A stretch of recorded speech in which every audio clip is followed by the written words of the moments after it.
Well, hello, hello, hello. Welcome What in. up? What's up, everybody? What's up? Howdy ho. Howdy, howdy. What is well, welcome into the THF Extra Point week 14, week 14 coverage today. Interesting week in the NFL once again. What everybody think? The matches were okay. I had fun watching the bit of the Bengals Cowboys game that I did, but I'm having a freaking great week, man. I'm on top of the world right now, you know what I'm saying? Because I've been looking forward to my underdog best ball drafts all year long, and I finally get to see them, hit the quarterfinals or whatever they call them. So that's where the big money's at when you start getting to that zone. So I've been waiting for the playoffs and made the playoffs in 2 out of 3 of my leagues. So finished second place in my first league and third in Jason's league. So honestly, I got a good schedule. I already beat the guy I'm going against this week, and then I think if I win next week, I go against Lobster. So that'll be an easy game. So straight to straight to the top, boys. Lobster, respectfully, fuck you. Listen, Catch you next dude, season, buddy. all respect to your mother, but fuck her. Yeah. Oh man, jeez, it's getting real fast, isn't it? Getting real in here.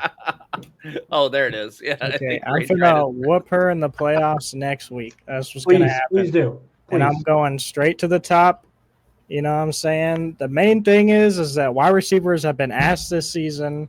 My main wide receiver, AJ Brown, last week got me 8 fucking points, dude. So all I need is my players to start working towards playoff time. That's it. We can make this underdog shit happen, bro. That's it. So I'm hyped. I'm ready. She said I'm coming for you, Janu. I'm already on the way. You know what I'm saying? You got a little break week. Don't take it too easy. You know what I'm saying? I Yeah. feel like Janu right now is like Bane in Batman, where he's all like, I was born in the fantasy football, raised, molded by it. You've merely adopted the football. Yeah, You're not ready for this.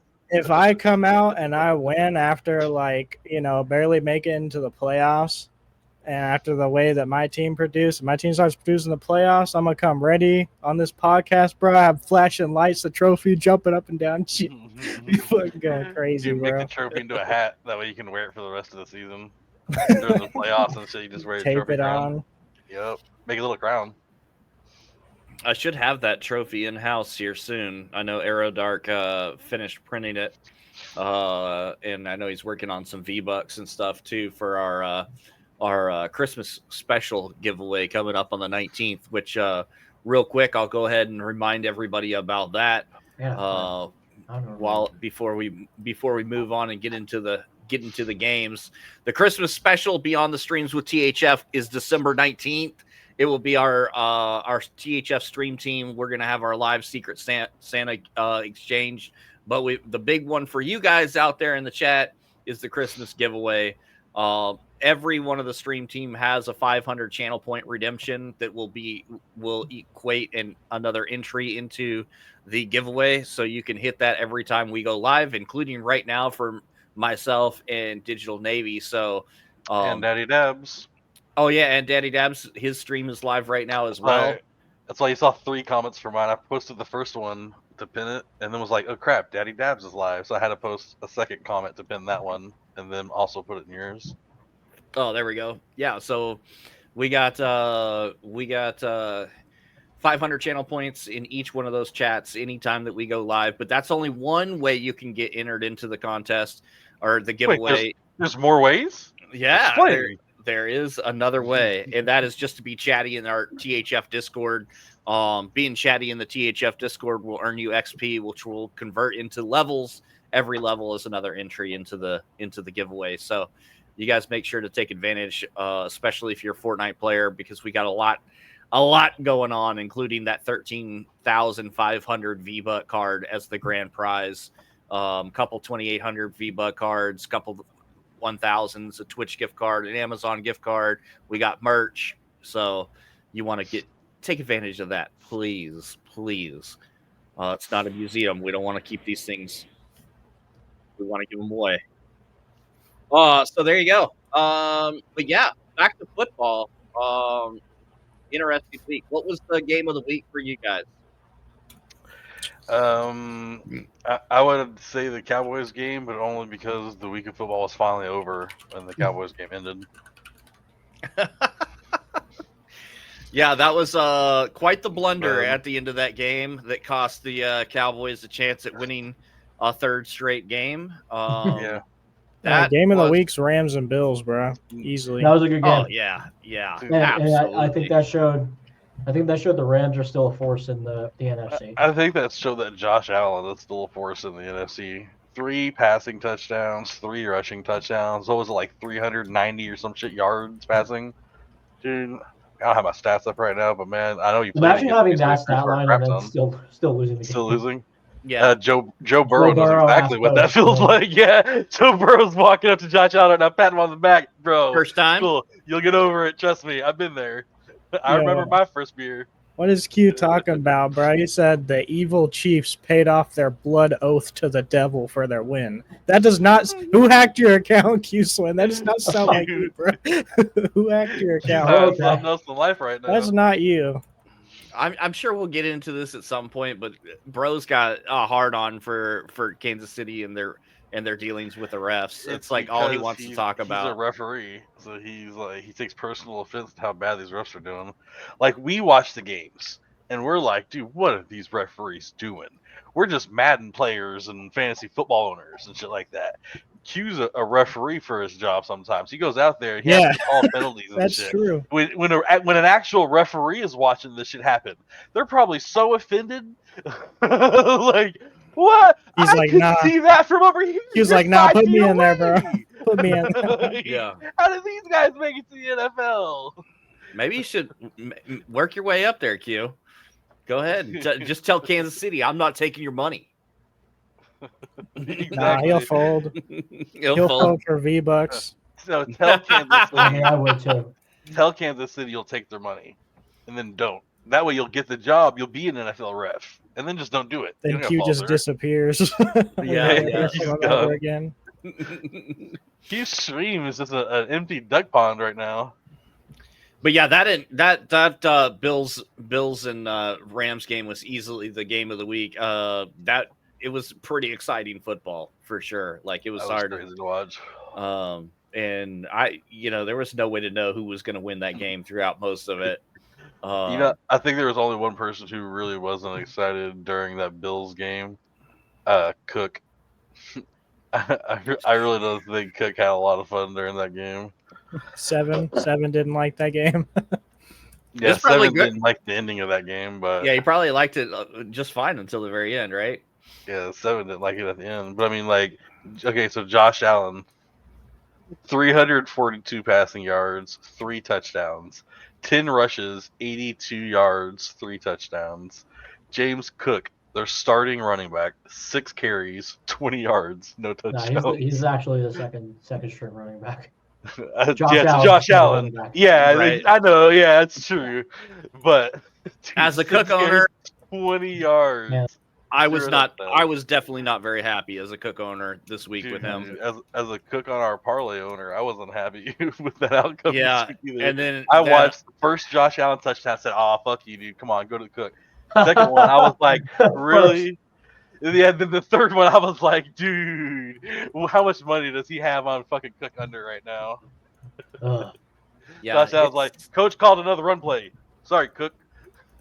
yeah, it's pretty beat. But I do appreciate what Ray said too about like this kind of just shows that the Rams are not to be overlooked because and we had some people in our Discord calling this a trap game for Buffalo, and then a lot of a couple people piped up and said like, the Rams are finally healthy, bro. Like Yeah.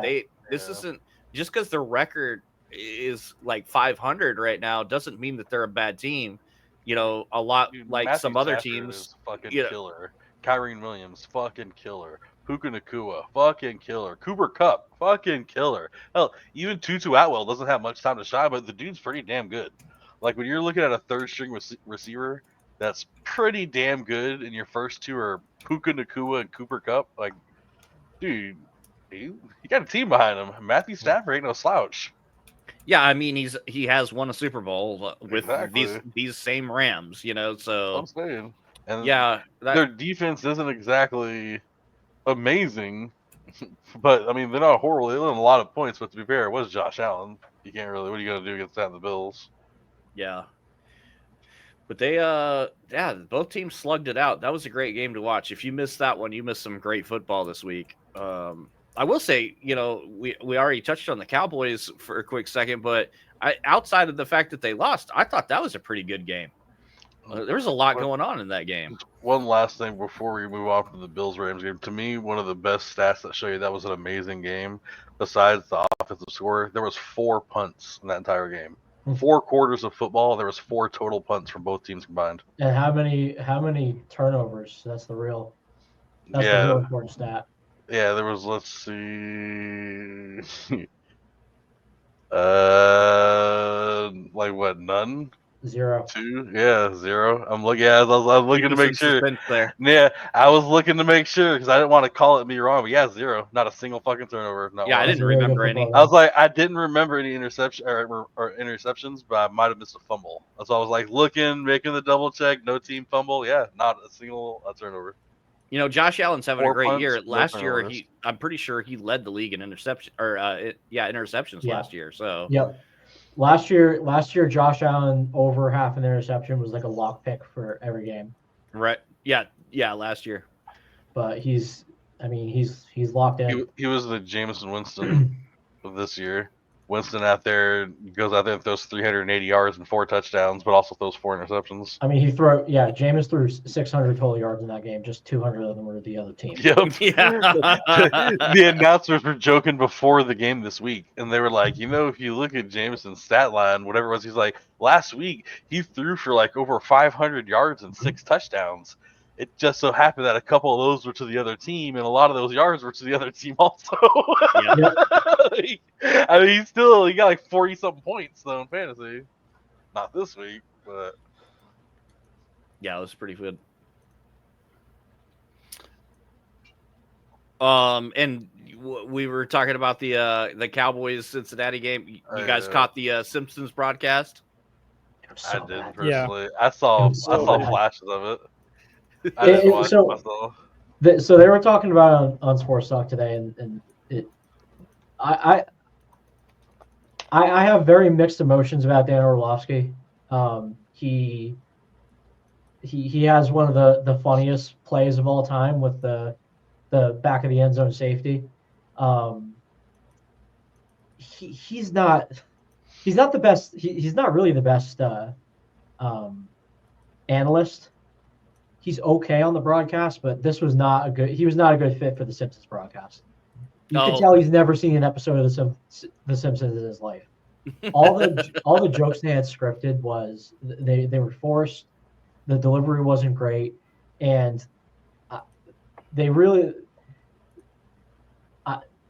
Who do you guys think this broadcast was for?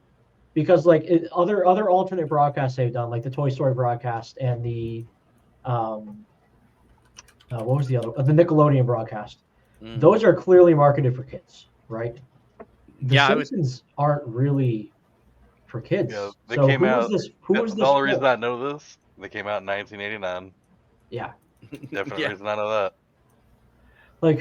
Who was this? I understand that money talks and a brand collab is a brand collab, but like I don't feel like this hit like people. No one was tuning in just for this. You know what I mean? Yeah. No, we put it on a second TV that we had in the room because we were wanting to see if how it was, but we never turned up the volume on it because we had the main game on.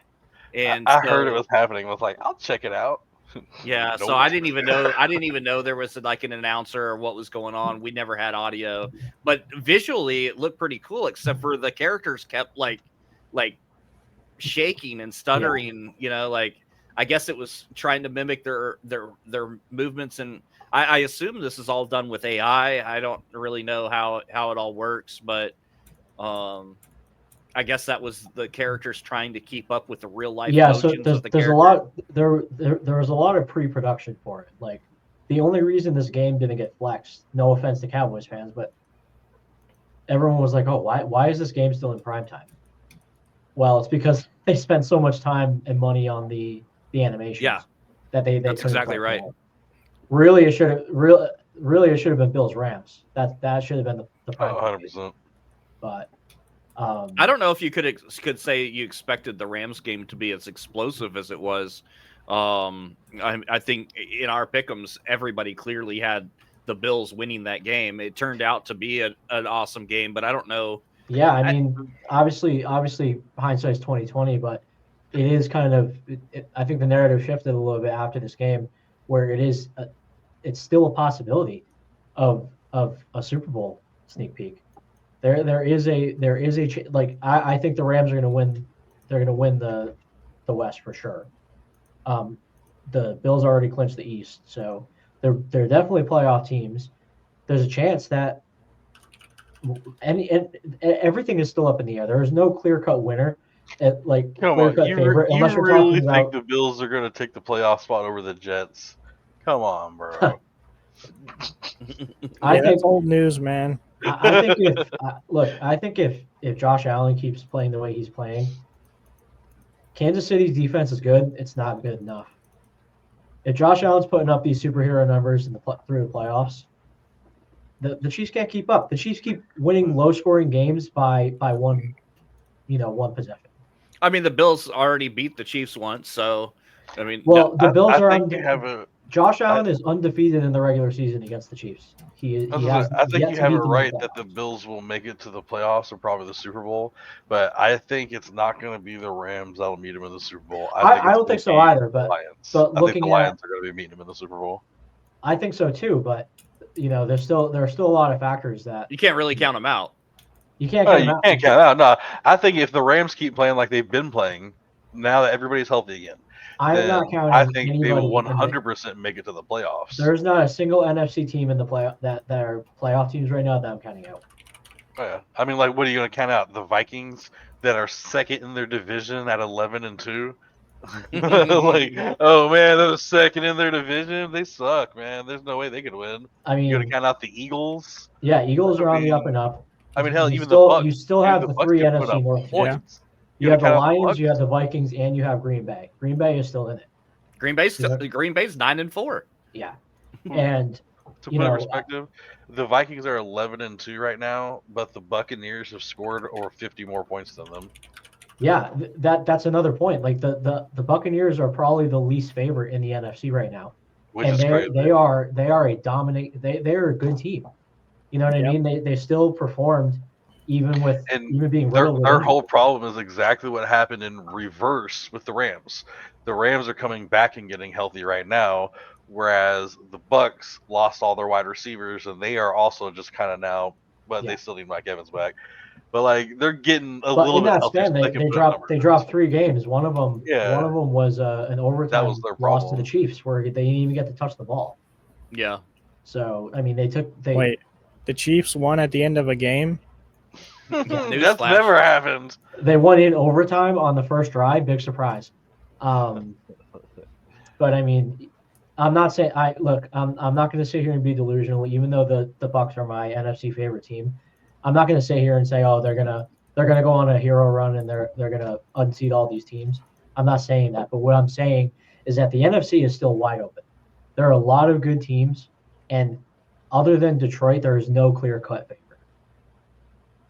Any of these teams can compete in the NFC. AFC is not quite as loaded as the NFC is this year.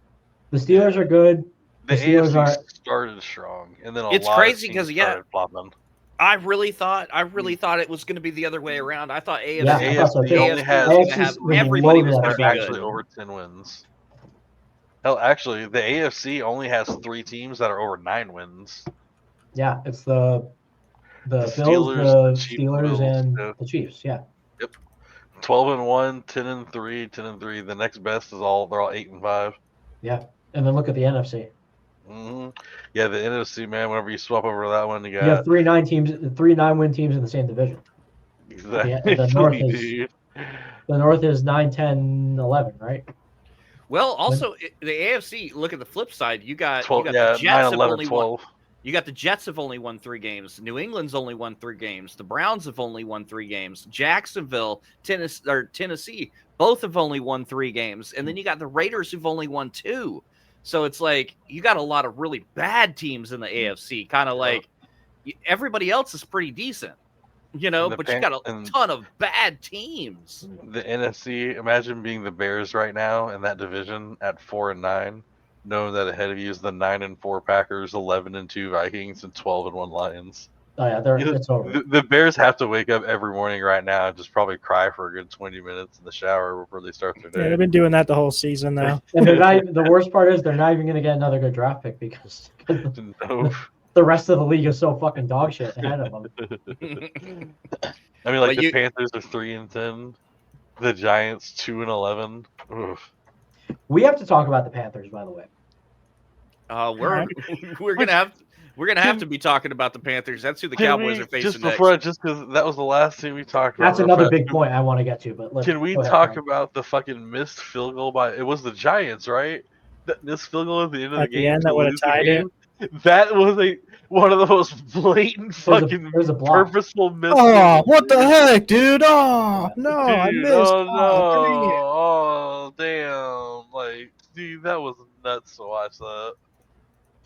So about the Panthers? The Panthers, they are.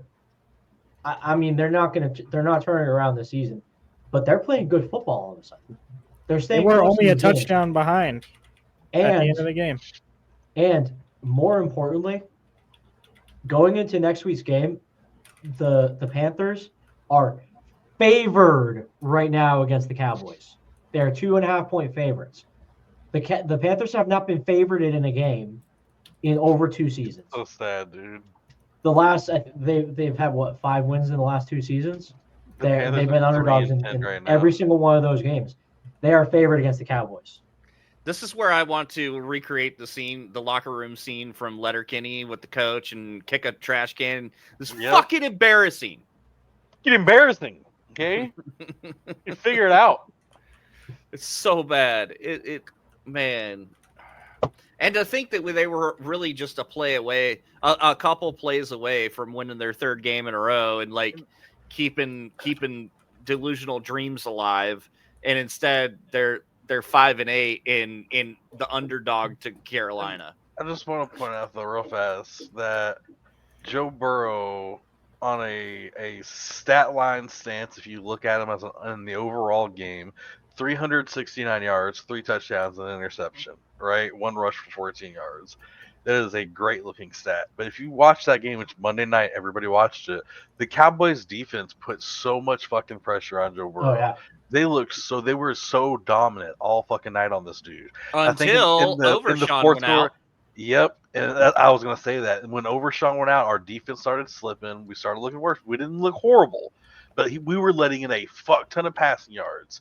And we were like, 4th quarter, 2 minutes left, tie game. Our offense was punted, or some shit like that. And then our defense gets a huge sack. We're pushing them back. We're gonna get this game. You have at the time, and the only reason I know this is because they showed the stat. Right now, Kevontae Turpin, if the season ended, which is not over yet, but if it ended, he would be the best kick returner by yards average per return in NFL history. Yeah, he has now the most per hit.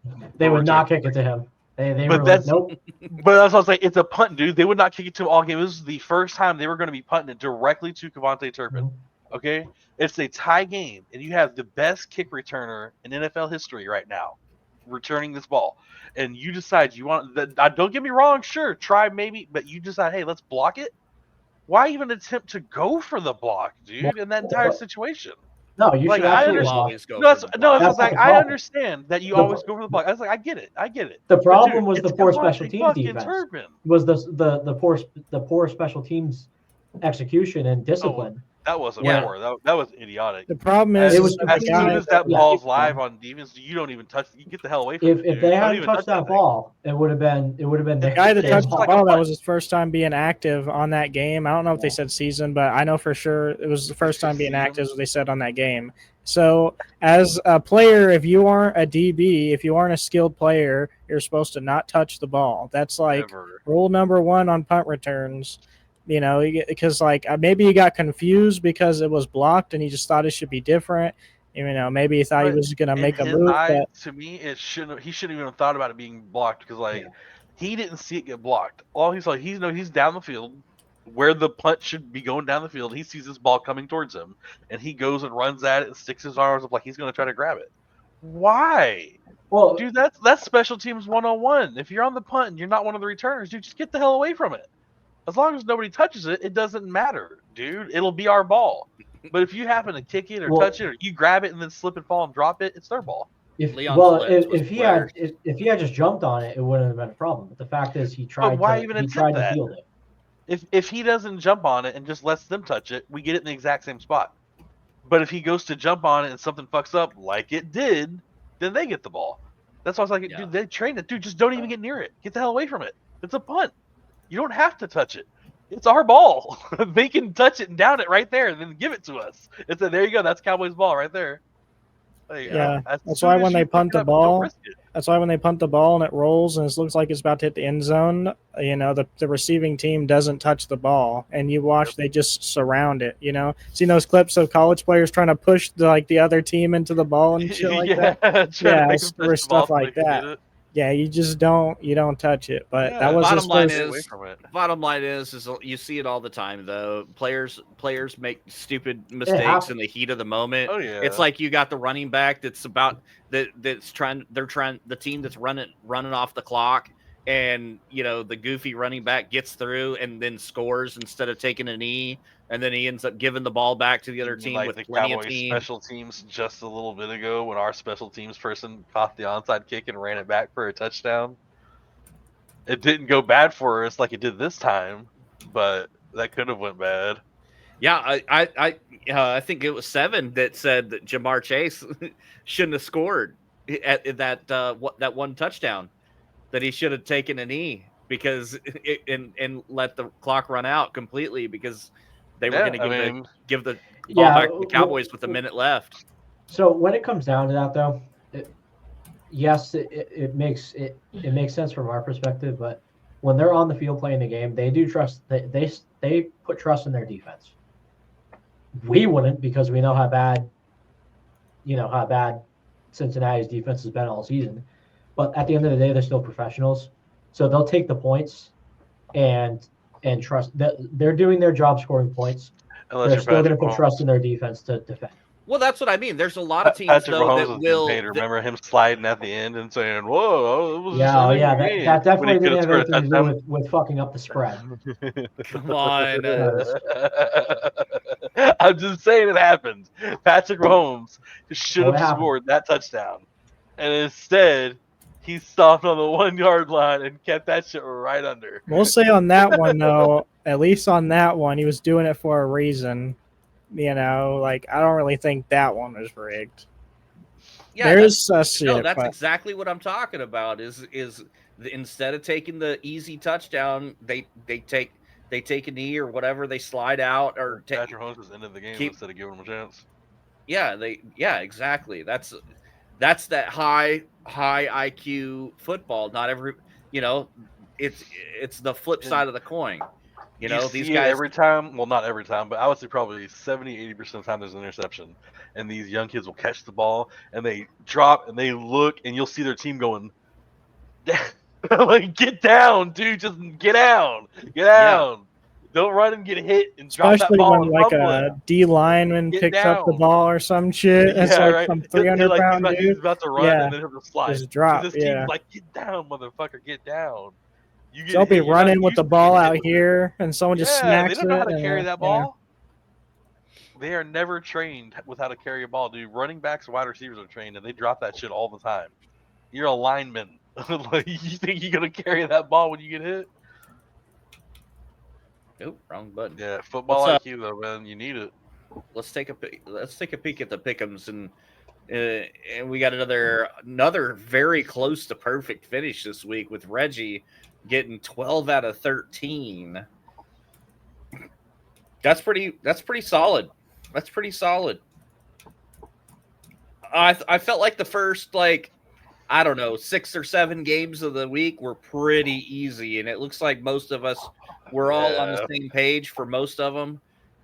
We got Janu really stepping out and picking Carolina over Philly, which almost. I was gonna say. Let's see who picks them this week. That's the real question. I tell you what, dude. When I saw his post or his pick at first on Carolina, I was like, "That's so." Yeah. I was like, I can kind of see it, dude. And I was like, that's the teams that beat these badass teams. These really high up 11, 10, 12, 13 win now teams. 7. That's a trap game. Yeah, now that's a trap game. I told him against like a 2 or 3 win team, and the Eagles lose. That's I was like, dude, I gotta catch up, man. Like, man. Yeah, so I was like, oh, Janu's starting to get down here with me. I'm 4 away. I can smell last place fading. You can tell clearly the 2 of them that I flipped. Carolina and Cleveland are the 2 that I flipped to try and catch up, because obviously I wanted to take Pittsburgh and Philly, but I was like, everyone's probably going to take this. I didn't think it was going to be unanimous. I didn't think I was going to be the only one. So I was the only one that took those 2. I'm really surprised you were the only one that took Cleveland, because I almost did too. I almost took Cleveland. Not against Tomlin, man. No shot. No shot that Tomlin is losing to. It's freaking Jameis Winston, dude. He's a rocket ship. He just goes off on any week, man. And not to point this out, that because it's all, I'm not superstitious, okay? I'm really not superstitious. I'm just a little stitious. But the reason I would probably say about 70% that I didn't end up picking Jameis Winston and the Cleveland Browns to beat the Pittsburgh Steelers was because with Baltimore being on bye week this week for fantasy football and me having to pick up a quarterback, I picked him up as my quarterback. And something in me just told me, he's probably going to suck because he's starting for my fantasy football team right now. So I'm going to go ahead and go with my gut, and I'm going to take Pittsburgh. And I mean, he kind of sucked ass. Like, he really didn't do that good for me. He got me like 15 points.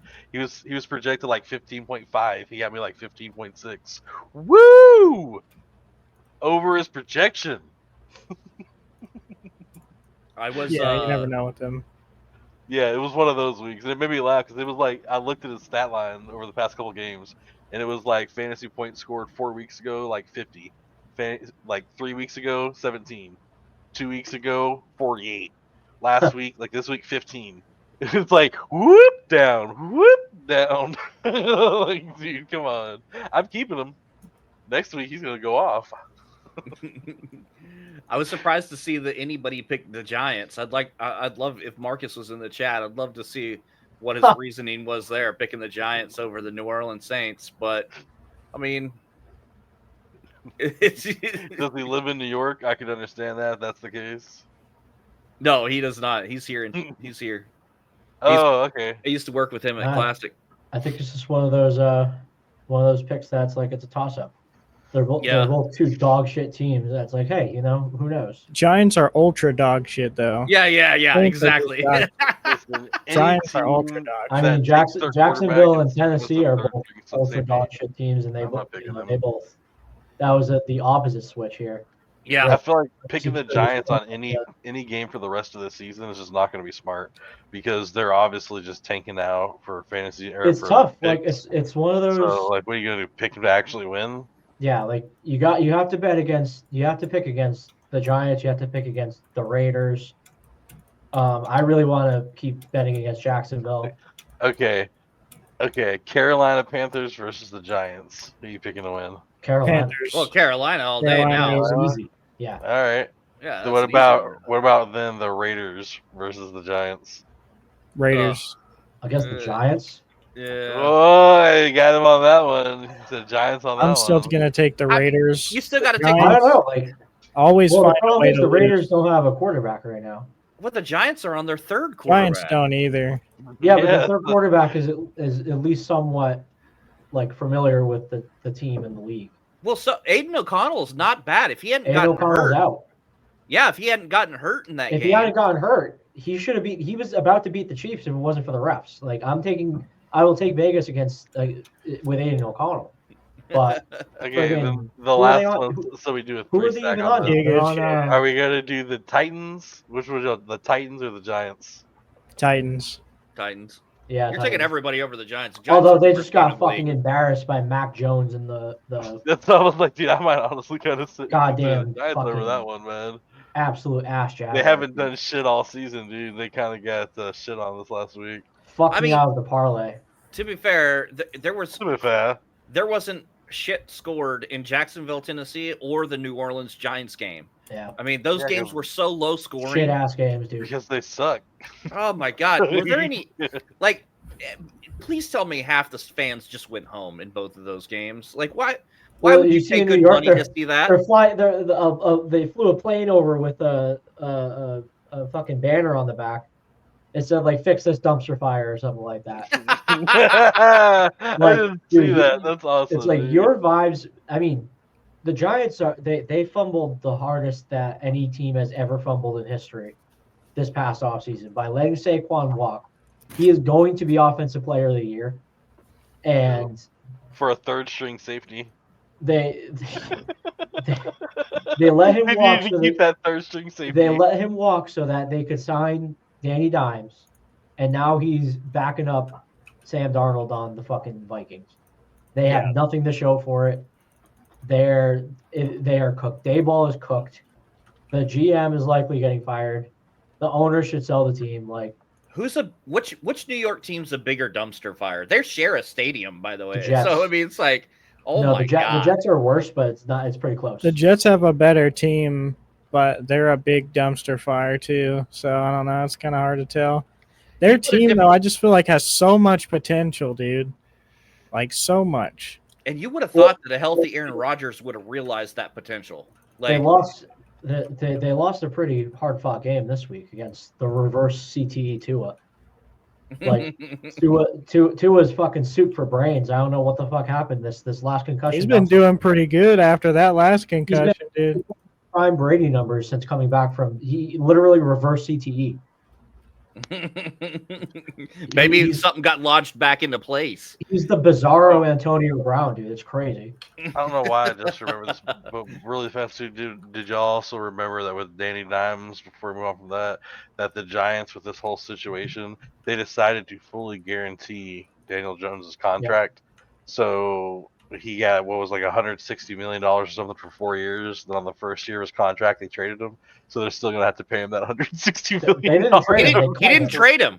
Yeah. They cut him. They cut him. That's what I'm saying. So that's why they have to. They're gonna give Yeah, him they all. made him they're a on- third string Cut bonus. safety first, and Yeah. then they cut him. Yeah, And he has and then a they cut him. chance to win a ring in fucking Minnesota. First And quarterback get to his be put as a $160 safety. million from the Giants. But that's the thing. He's getting his money from them no matter what, though. It's guaranteed. I mean, money. that's how they have to to do pay it now. to They guarantee these quarterbacks that like Tua is guaranteed. Tua could. I mean, That is obviously he's playing like the most playing out of idiotic his thing fucking you can mind. Dude, Well, if if he I could was drop the that GM, again, I would and take him into the office and be like, I'm sorry, but you're going to have to understand there's no fucking way we can guarantee you any money on this contract. The fact that ever. they did is crazy. Okay, you are half a hit away from never even walking again. All right, Yeah. bro? Like, there's no way. We'll guarantee you medical bills. How about that? Mashed We potato guarantee to pay brains. you medical bills. Yeah, it's crazy. But if it comes between like a $200,000 surgery or a wheelchair, we're going the wheelchair route. The Seattle and Arizona game was pretty competitive. Those are two other teams that are like I don't think it was all that competitive. between the two teams. The game was kind of fun to watch for a minute there. Yeah, I think Arizona. It was fun while it lasted, but they're done. It's They're crazy. not going anywhere. I thought for sure they were going to be a little better this year too. They started off a lot. They've started off showing some promise. Look, they're never going to get anything done with Kyler Murray. He's good, but he's not good enough. That's what I said at the start of the season, man. He's good, but he's not elite.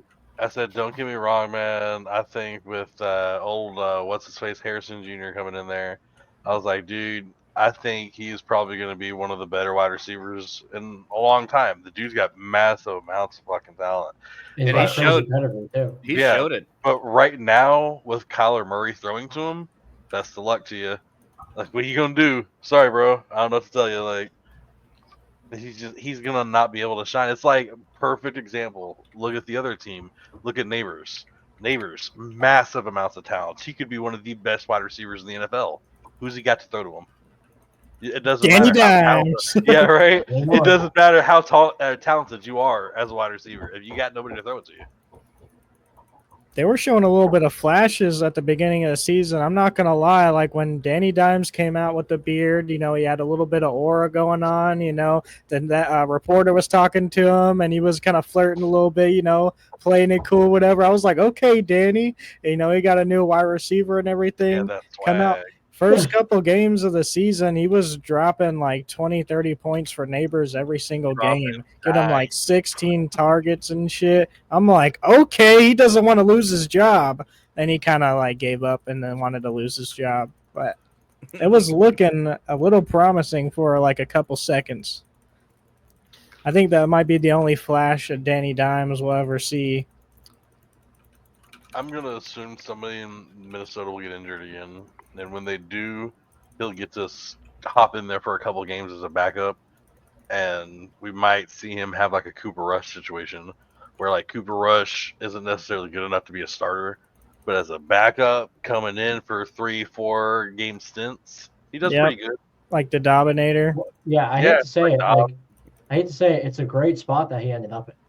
Yep. Yeah, it's a perfect spot, really. That coach is really good with quarterbacks. And Look at Sam Darnold. Sam Darnold was like Super Bowl. Sam Darnold should have been out of the league, because of his time with the Jets. He is a Super Bowl contender now. You know, it might help that he's throwing to, you know, Justin Jefferson and Jordan Addison, but like. And I got on that note too. O'Connell is notorious. He's really good with quarterbacks. It's cool and all seeing Justin Jefferson get his 2 touchdowns and 100 yards this game and all that shit.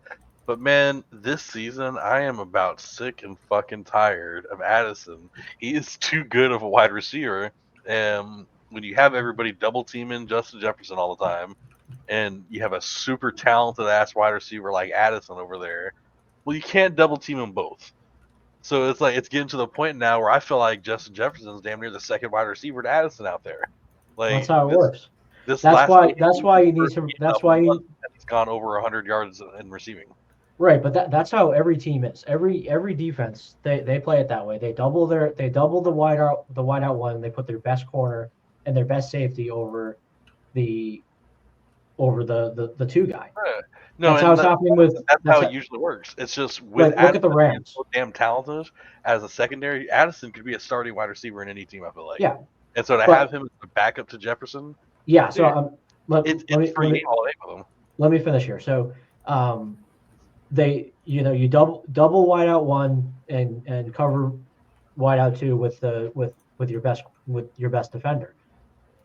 In order to break up that coverage, because that's a universal coverage. Every defense is doing that. In order to break up that coverage, you need a nails running back, a receiving running back. You need that extra slot receiver. You need 1 or 2 tight ends that are you know, weapons themselves. That's why you have these good teams that are getting away with it. That wideout production is down across the league unless you're named Jamar Chase. So all these teams that have success on an offense, they have that extra weapon. They have a receiving back. They have an elite tight end. They have a slot receiver. Like Tampa's a really good example of this, where when Chris Godwin was playing, they have 2 wideouts that should be all-pro wideouts and wideout, you know, WR1s on basically any team in the league.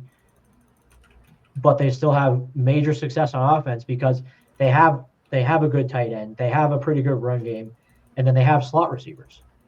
So you look at Minnesota, they haven't quite gotten past that, but they don't need to. They have Justin fucking Jefferson. You know what I mean? That's like just the seasons before Justin Jefferson. Like, don't get me wrong, that's all true.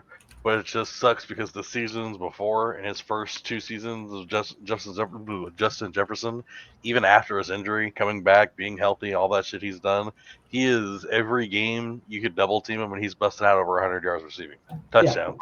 He was dominating every defense, every team, just dominating all the time. Yeah, but he also And had Kirk Cousins, who's a step that's what I over. was gonna say. But he had a quarterback who liked targeting him a lot more than other receivers, so he could still have other shit. Like Kirk Cousins was a lot better. I do think Kirk Cousins was better, but Sam Darnold, I feel like, is really talented. He does a very good job. It's just I feel like Sam Darnold. I mean, he's a first round pick. Like, he's going to more target everybody around him. Where Kirk Cousins was going, I have Justin fucking Jefferson, so why would I not target him every third down, every deep play, every time he's one-on-one coverage, toss it down the fucking field to him? Oh, if he's one-on-one, it's over. But that's why I was like, I feel like Sam Darnold does a lot more of Justin Jefferson. Okay, no, who else? Where Kirk Cousins would be like Justin Jefferson. Yeah, someone else. Like it has a Justin Jefferson owner. It kind of sucks. That's why this conversation has gone on as long as it has, because he has Justin Jefferson in his fantasy football league. I mean, I felt the pain from him, man. My team name is now the Jeffersons, as it has been all year. So let me ask you guys, because everybody on the podcast team except for me picked Chicago to win. And then you look at the field, everybody else agreed with me, well, except for Lobster. She's crazy. We all know that. So, you guys want to explain that one to me? Yeah, they're beat up, and Chicago is a bit healthier. They had, a decent week.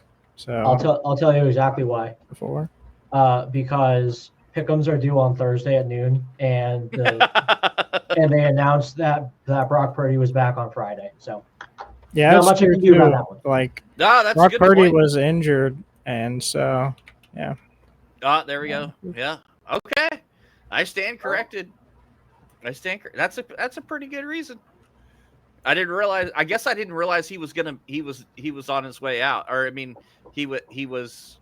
And they're on their third string running back. Like, who do they got at wide receiver right now? Just Debo, I think. So they're on their third. Yeah, that was the main reason I picked him, dude. I looked at it as the Bears' offense has been looking hot lately. They've been putting up lots of yards, lots of passing. They've been running it pretty well, and the 49ers are pretty injured. They're on like third string running back. It clearly doesn't matter. Yeah, exactly. They can always just run it from anybody. But I was like, and again, as I was looking at it, they didn't have Brock Purdy. They're on their third string running back. They're weak all over the place. They're injured all over the place. Chicago's been looking hot. I can see him winning it. I mean, hell, even San Francisco hasn't been doing good over the last couple of weeks. They lost 35-10 to the Bills, 38-10 to the Packers, 17-20 to Seattle. Like, they haven't been looking good in the last couple of weeks. They've been getting their asses kicked. Yeah, I mean, outside of the Seattle, you're talking about good teams, though, so those are understandable losses when you're beat up as much as you are. But yeah, I guess I had it in my head that Purdy was coming back, so I was, and I knew that Kittle was going to be back as well. So they lost that game to Seattle, by the way, with Brock Purdy and Christian McCaffrey playing. Brock Purdy went 159 yards, 1 touchdown, 1 interception. Christian McCaffrey, 19 carries, 79 yards, no touchdowns. Yeah. That was his first game back, too, wasn't it? I think so. Bears. But yeah, I was just curious. I really didn't. That was my thinking. I was like, again, knowing Purdy would have been back probably would have affected it a little bit, because he does affect the passing game, and having their backup quarterbacks in. It's one thing to have a third string running back in, but to have your third string running back in and your backup wide or quarterbacks in, then like you don't have that guaranteed pretty damn good pass connections and passing offense. That way your backup running back can then still have a good game. If your backup quarterback's in, it's not going to be as good at the passing game, and then your backup running back's also not going to have a good game. Like, that's what I figured was going to happen. Gotcha. But then the Bears just fell apart altogether. They didn't even like put up a fucking chance. I mean, hell, the Bears honestly should have probably won that last game. Let's just not go back into that whole thing again. But the Bears have been looking pretty hot in that last week. If they had, for some reason, 21 seconds left on the clock in field goal range with a timeout, just kicked the field goal, they could have won the game. But whatever, let's not go into all Listen, that. Yeah, they were imagine supposed they to save beat the it for the Lions. next week. That's what I'm saying. Like the Bears have been looking better. They've been looking hot on offense, and I was just like, weaker San Francisco team. They've been looking bad. Hot looking Bears team. I'll take the Bears. Nope. Yeah. It was like both of these teams went back 6 weeks. Yeah. I think we pretty much covered all of them. Well, I mean, we really didn't talk about the Detroit Green Bay game. It was a good started game. close in the end. Yeah, that was a good Yeah. game. And I'm telling you, that NFC North is going to be tough. Yeah, that's a stacked division for sure. Especially we're sitting here talking about the Bears being a hot team, and they're the last place team in that division. I mean, Brian was saying they're a hot team. The rest of us not so much. Yeah. Over the last couple of weeks, ever since they got their new offensive coordinator, I was 100% with them. Man, the Bears are done. They didn't do it, and then they got that new offensive coordinator. Over the last couple of weeks, excuse me, Pepsi. Over the last couple of weeks, they've been pretty hot on offense. I mean, Caleb I'm Williams. still maintaining that Caleb Williams is generational bust. The most, It's his arguably first year in the most. league. It's too quick to say that about anybody. Yeah, but he's You have to calling be it. dog shit trash. calling Arguably it. the most overhyped. But off of what though? Like what evidence? Just, I mean, he was just a real plus fast 2,000 he In was his negative last 5 2,000 weeks. against us overall. Right when they got their offensive coordinator, he went up to 240 yards, 340 yards, 256 yards, and then last week 134. We were told leading up to it, and all the glazing that happened over the preseason, for example, that he was raw talent wise better than Patrick Mahomes. Like that. He's This only- was the That's the just because national. it's the Bears, discussion. dude. The Bears are going to look at anybody, a first overall quarterback, and he was really good in college football. He was a good quarterback. He's going to be a very good quarterback. I still think so. But the Bears looked at him as like their messiah, like he was the next coming. Like they really looked at him as this dude is going to win a Super Bowl this year. Everything's changed. Our everything's done with. No more losing. No more nothing. We've got this from now on, and that is why I feel like he's not going to be, not necessarily a generational bust, but I think he's going to be a bust compared to what Chicago wanted. I think he's looked a lot better than Justin Fields did his first year. Oh yeah. So Justin Fields ran the ball more, but like as far as passing goes and decision making towards the end of the season, I think he's looked better. I don't know. Just the way I know Janu follows it quite a bit, but I don't know if the rest of you two do.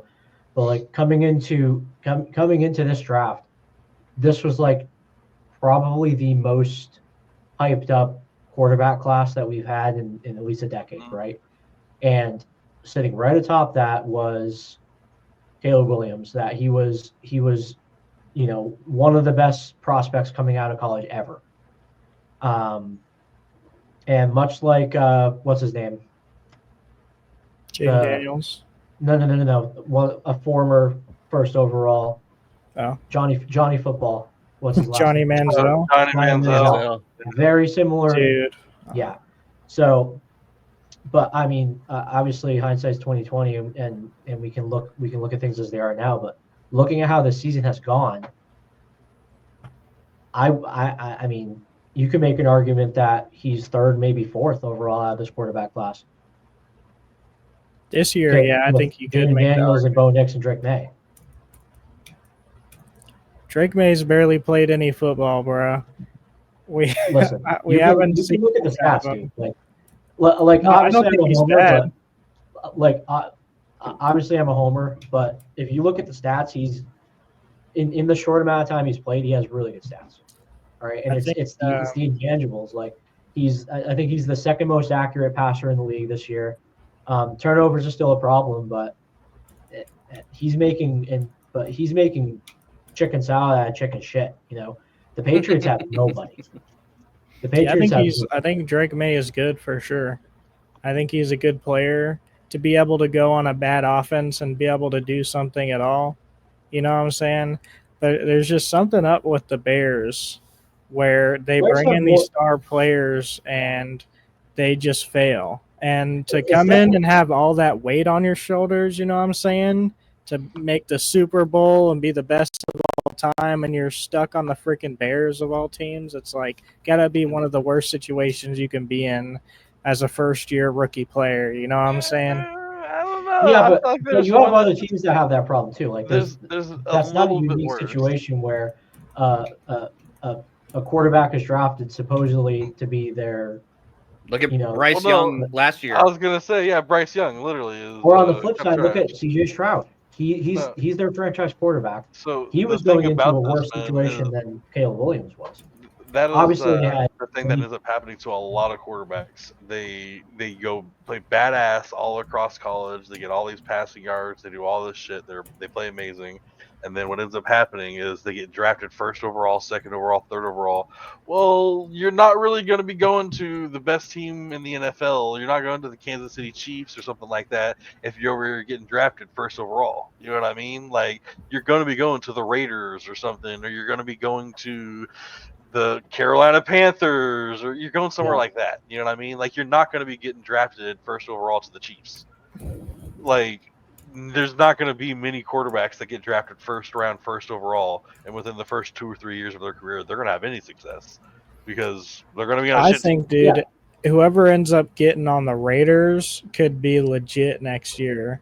Like, I think I heard rumors about like Shader Sanders or whatever. I don't follow college all that great, but him and the Raiders, dude, the Raiders, as far as talent goes, with Brock Bowers there and Myers and like all that talent that they have there, I don't know, man. With just those two people alone, I feel like that's good enough. And their defense is pretty solid. And if they just add on to that next year and add to that, Brock Bowers could be just their solid wide receiver one, their main target guy. And then they just build on from that and have like a rushing quarterback, a stud there. Like, because what they have now is trash. Like, it's nothing. Like, they have two backups starting, you know, and an injured backup. So, yeah, I think Vegas is the favorite to get Shooter Sanders right now, but we're still ways off from that. Like the draft updates, we'll start seeing mock drafts probably in January. That's when we usually start seeing them come out. I'm sure you could probably find a couple all too early mock drafts right about now. Yeah, I mean there are some. Like if you look, the Heisman finalists just came out. That's going to change the mock drafts as they are. They're going to come up and they're going to switch. It's going to switch some picks around, but it never fails where you have quarterbacks, especially that they're projecting early on to go on day 2 or 3 or even 4, that shoot up into the first round. I think Michael Penix and Bo Nix were both examples of this. I think Drake May might have been too, where they were expected to be second round, but then by the end of their last year in college, shoot right up the chart. Wasn't McCarthy or whatever up there too? We forgot about him because he got injured. Not Penix, maybe it was McCarthy. That he was expected to be a second rounder, and he ended up, shooting way up into the first round. Dude, imagine that, and imagine like Sam Darnold didn't play because of him. Like, imagine that he started instead. That's a whole different Vikings universe. So that's another discussion we should have now. Just a really, really quick one. So looking at, and we could talk about Atlanta too in a second. But looking at Minnesota right now, they have Sam Darnold, who he's on a 1-year deal there. They just picked up Danny Dimes off waivers. He has a contract in place, and they have JJ McCarthy in waiting. Are they gonna sign Darnold and run it back with him, or are they gonna let him walk? And then if they A lot of people have been talking about that. If they do let him walk, are they gonna start Danny Dimes or are they gonna start JJ McCarthy? I think they weigh out their options for sure. I think they see how good that McCarthy is, and I think that they would be dumb to not keep Sam. Danny Dimes, he hasn't shown where he's there as a pickup and he's not on contract or anything. He hasn't shown that he's gonna be the GOAT. He hasn't shown like that he's going to be the star. He's already been in the league. People already kind of know what he's about. They can still like give him a chance if they want to. But if it were me, I would just like try and see what I can get for Danny Dimes or drop him, whatever the situation yeah, so is. they can't get anything for Danny Dimes until they sign him. So here's my thought process with this. The only other team that I would think this is a good fit is if he went to LA, because McVay is really good with quarterbacks, just like Kevin O'Connell is. So I would like to see him on a different team. Like, I'm not fully down on him. I'm not like a Danny Dimes fan or whatever. Like, I like to hype him up for the memes and shit. But I do like seeing other players go to different teams with a new mindset, with a new play scheme, because you got to think the environment they're around, the players, the negativity, like the failure, just seeing the jerseys around already reminds them all the bad shit that they're doing. The coaches, like going to a different team is an entirely different environment. You know what I'm saying? So it could spark something for anybody, any player, whether it's a quarterback. Yeah, I mean, you have these renaissances all over the place. Like Geno Smith, we talk about all the time. It's kind of died down a little bit. Baker Mayfield is one of them. Sam Darnold is the most recent example. But again, I'm hyper fixating on this because of O'Connell's reputation with quarterbacks. They're in a unique situation here where they have a first round guy in recovering. They picked up Darnold for nothing, and they don't have him under contract. And then they picked up Danny Dimes on waivers. So they have three potential. Two guys with NFL experience, one with NFL potential, first round pick. So are they going to let Danny Dimes walk? Are they going to sign him super cheap because he already has his money guaranteed from another team? Is O'Connell going to try and revive Danny Dimes, or are they going to stick with Darnold? I don't think so. Let Danny Dimes walk. I think if Danny Dimes walks, where does he go? I think what ends up happening here is typical Minnesota. They're out in the first round of the playoffs, no matter who they're up against. Sam Darnold and Danny Dimes are both probably allowed to go and test the market. And Minnesota's probably hoping to re-sign one of them, and have him compete with McCarthy in the offseason for the starting role. That's probably. I don't think they go into next year with all three quarterbacks. There's no way they do. And I don't think there's any chance that they're going to go into next season. McCarthy won't be their starting quarterback. They spent a first round draft pick on him. They want him to be a starter. Like, the only way I feel like he's not going to be a starter is if Sam Darnold takes them to the Super Bowl. If Sam Darnold takes them to the playoffs and then loses, he'll get benched maybe second string behind him. You have an example. You have an example of the opposite of that in Dallas right now. Trey Lance was taken in the first round. We didn't draft him. You're right, but he never saw the light of day in San Francisco. And who knows what's going to happen if he goes all. What's to say McCarthy doesn't get Trey Lance? Well, Trey Lance did play in San Francisco, then he got hurt.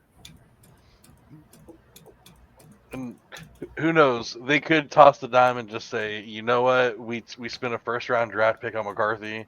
We got a very talented young wide receiving core that would fit very well with a talented young wide receiver, but you're on the bench. They could. In my opinion, I think the only way that's going to happen is if Sam Darnold, because of his age, because of Danny Dimes, the way he's played and all he's proven so far, there's no way either one of them are going to take the starting job over McCarthy. But if Sam Darnold comes out there and takes him to the Super Bowl, then you got to look at what your best chance to make the Super Bowl next year. I think if Sam Darnold even wins a game in the playoffs, that they should. They might consider him with that also, but I don't know. I don't see them doing that unless he. I think either way, whether it's Sam Darnold or Dimes, it's going to come down to them letting them duke it out in the preseason and in practice. For this, they're going to compete for the starting gig. Like Brian mentioned, he was drafted number 1 overall to be the starter. You got to give him a chance to start when he's healthy. I think he's gonna. Once he's healthy, he's going to compete for the starting gig. I'm not saying he's not going to compete, but it doesn't make sense to me, and I can't think of an example of this where you have a journeyman quarterback that comes in and has success. I mean, he has the Vikings have had successful seasons, but comes in and has really good success, and then that quarterback just gets kicked to the curb immediately. Nick Foles won a Super Bowl for Philadelphia, lost his job to Carson Wentz the next season because Carson Wentz was the starter in Philadelphia that got hurt, and Nick Foles took over, took him to the Super Bowl. The next offseason, Nick Foles was back to being number 2. There's your case study. Last season, Joe Flacco killed it in Cleveland. Yeah, like what, 250, 260-yard game to Amari Cooper at the end of the season? Like, he was killing it in Cleveland. No re-sign there. They just let him go. Yeah, but that's... Yeah, but they had a quarterback ahead of him. Yeah, they had... Okay, but that's what we're talking about. They had a quarterback ahead of him that got hurt. He came in there as a replacement for that quarterback. Killed it. Did absolutely amazing. So why would they let him keep his job? So, but I'm not talking about a backup taking over for a starter. Like, I know you're talking about a season. You said a seasoned veteran coming in and taking the starter job for a season and doing really badass, and then just getting kicked off the team that season. That was what you see. You're looking for examples of that. Sure. So that's what Joe Flacco. He came in, he killed it. He did really badass, and then they were like, "All right, well, later, Flacco." But there was one ahead of him. He wasn't a draft pick that came in. I don't know. It's the same situation. Yeah. We've seen nothing. JJ McCarthy hasn't seen the light of day. Obviously, he's going to recover and he's going to play in the preseason and all that good stuff. And he may win the quarterback competition, but if he goes out there in preseason and plays like Trey Lance and throws 5 interceptions, then yeah, he'll sit on the bench behind Sam Darnold or Danny Dimes. But if he goes out there and plays like they expect him to, yeah, I think there's a 100% chance he'll be the starter. Either way, they need to keep both of them. They need to for sure at least keep Sam Darnold and JJ McCarthy. Maybe they don't keep Danny Dimes, but they for sure at least got to keep Sam Darnold because he's played like pretty damn good this year. Everyone expected the Vikings to be shit. I didn't expect the Vikings to be as good as they are this season. Like, they're both going to be cheap, but the only reason I would think that they would potentially consider keeping Danny Dimes is because he has that big contract from another team. They could pay him a veteran minimum. They could sign him for $1 million a season, and he's still getting X amount of dollars from the Giants. So Sam Darnold, you may have to pay extra. Dude, imagine this scenario. The freaking Sam Darnold and the Vikings make it to the playoffs, and they're in the game right before the Super Bowl. It comes down to it. Sam Darnold gets injured in the fourth quarter. They got one more drive to go, and Danny Dimes comes in for the Vikings and takes him to the freaking Super Bowl. Seriously, Danny Dimes in the Super Bowl. We're losing viewers now. I'm just. I tell you, man, there's an interesting concept. It could happen. That's very interesting scenarios. Danny Dimes wins a Super Bowl ring. Right. This season. And I think the main reason why, don't get me wrong, I think Danny Dimes has got talent. I've joked about him a couple times and called him Danny Dimes in a more serious way. But, I think the most likely situation that the Vikings picked him up is because, like you said, he's already got the guaranteed money. They picked him up on waivers. They don't have to deal with it. And last season, they went through, 5-6 quarterbacks? I think they might just be scared I think they might just be scared that said, look, our rookie quarterback went down. We got Sam Darnold in here, but he's a bit older. What happens if he goes down? Who we got?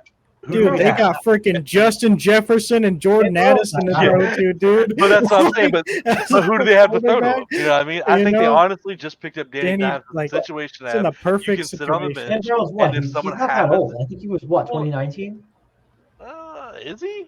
He's been in the league for 6 years, I think. How old is Sam Darnold? Or when was he drafted? Oh yeah, he's only 27, dude. Actually, yeah, he's not that old. But they just went from Kirk Cousins. I don't think they're going to be like, oh yeah, you're too old. Even if it's not for the age, I honestly thought he was older. But even if it's not for the age, like I said, I think they might just have the fear of what if your quarterback gets injured? Because if Sam Darnold gets injured, who the hell do they have to back him up? And Danny Dimes isn't anything special, but for his price, yeah, he's a decent enough backup to have sitting on the bench. Great backup. Yeah, he's exactly. a veteran quarterback, It's the absolute minimum because he's getting all this money from the Giants. That's what I'm saying. That's why I honestly think that's real quick. I know we spent a lot of time on this, but what do they do in Atlanta with Kirk Cousins being fucking awful? Oh, with Michael I Penix. would start Penix. I'm not gonna lie. That's always my take on it. If I have a young rookie player that is a stud and showed flashes of being good, and I have this old veteran that's rotting away and playing like trash, why do I just keep playing him until he rots away fully? It's not good anymore. The South is still up for grabs, so like they're not. And my attitude about tanking is put your young guys in and see what you have. But they don't. I don't think that the Falcons are really in a place to tank per se. If I pick wouldn't up even like say a, this. go ahead. I was gonna say I wouldn't even say this as a tanking thing. I would say this as this is their best and only time that they can do this situation. They know Kirk Cousins. They know what they have with Kirk Cousins, and it's nothing special really. Their next 2 games are against the Raiders and the Giants. What better time than the Raiders and Giants to throw that rookie in and see if he can do it? You know, take a chance during the Raiders and Giants games. Throw him in for a quarter or two. If he goes out there and kills it, maybe you start him over Kirk Cousins against someone harder because they have who is it after that? The Commanders. It's the Raiders, the Giants, the Commanders, and the Panthers. They have a pretty easy end of their schedule. I mean, they could go out there and test the waters with them. It's crazy that out of that whole lineup, that the Panthers are probably the toughest opponent on that slate. That's crazy. You would never expect to hear that. It's crazy because of what was like 6 weeks ago in the NFL. The Commanders were dominating the league, and everybody was talking about Super Bowl potential and this and that, and now they're just on a fucking ice slope. Yeah. 2 and 3 in their last 5. Washington. If I'm like picking up, a young player, especially like a round 1, draft pick or whatever, but if I've got a guy like Penix and I'm taking him, I'm believing in that player. That's why I took that player, because I think they have potential, and I think they're going to be potentially the guy for our team, to take us to the playoffs, and that's what they're looking for. Now, to be fair, though, I wouldn't get to. I wouldn't think. I wouldn't. Their priority in Atlanta probably is not to Penix yet. Now, if you remember, they signed Cousins to be the guy in Atlanta, and then during the draft, grab Penix. I think they even said they weren't going to. Yeah, everybody was shocked by that, and I don't know. I don't think that they're going to. I think that they're going to play it. Cousins, this is your team. This is your year. Win or lose, all the way through. Don't worry about this kid. He's here to study under you and to get him ready for the future later. Don't worry about him. $1 they're probably going to see if they can get at least their money worth. Yeah, I don't see Penix coming in at all, unless it's I mean, I don't know if he's been in at all in some of the blowouts or not. I don't know, but I don't see him coming in at all. I don't think they're gonna. That's one of those things too. Some coaches and teams will still stick with that old philosophy of you don't want to throw him to the wolves too soon. You don't want to crack him. He's apparently passed a couple times. Career stats 2024 against the Broncos, he was a 54% completion on 24 yards. In the Seahawks, he had a 100% completion for 14 yards. That's it. Yeah, so it might have been a play here and there where maybe Kurt had to sit out for a play or whatever. Whatever the case may be, giving him the start too early, especially against an inferior opponent. What if Penix goes out there and gets his ass handed to him by the Giants? He's 5 passes, 3 completions. You know what I mean? What does that do to the psyche of a young quarterback when you're like handed a team like the Giants on a silver platter, and then you go up and throw a stinker? You know what I mean? Now you're like, damn. Does anybody have Caleb Williams on speed dial?